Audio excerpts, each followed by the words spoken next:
ከጎኔ ታዝናናኛለህ አምላኬ አላስቸግርም ሰጥቶኛል አንተን። በጎቹ እንግዲህ ያው ከአብርሃም ጋር እንግዲህ አብርሃም በቅናት ይፈነገላል መድረያሽ ምናምን እያሉ ነው እንግዲህ። ዳኒም እንግዲህ ጓደኛ ትሆነኛለህ እያለ እንግዲህ እየደመቁ ልጅ ይዞ በመምጣት ጉርስ አይሰማ መስከረም አይጠባለ። አባትነት አይፋቅም እኮ አባትነት አይፋቅም አይወረወርም እኮ መብቱ ነው። ልጁ ነው አብርሃም ታደሰ። ልጁን መጠየቅ መብቱ ነው። መሄድ ማየት መብቱ ነው።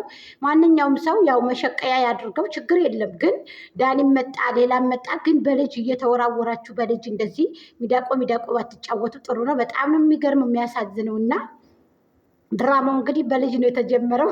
ዳኒ ልጄ ነው ብለህ ነገ ደግሞ ናቶሎ ማለት ነው። እና እንደውም የጉታጀራ ሰው ይቅርባት፣ ደመቁን ከሌላ ወንድ ጋር ተምጣ የአዲስ አበባው ልጅ ይሻላል እያሉ ነው። ያ የአዲስ አበባ ልጅ አይደለም፣ በባለፈው መነጸር ያደረገው የደመቁ በጎች የአዲስ አበባ ልጅ አይደለም፣ የጉታጀራ ልጅ ነው። በባለፈው ሄርሜላን ይዞ በመጣበት ጊዜ አብርሃም አብሮ መነጸር አድርጎ መኪናውን የከፈተው ልጅ ነው። ሌላ ሱፍ ለብሶ ስለመጣ መነጸሩን ስለቀየረ የዛ ጊዜ መነጸር ስላላደረገ ነው። ደንቆሮዎቹ የደንቆሮ ስብስቦች ማለት ነው። ዳኒ ደግሞ አራዳ ስለሆነ የእሷን ያው ለድራማ እየተቀላቀሉ ነው እነሱ እንጂ ሌላ ነገር አይደለም።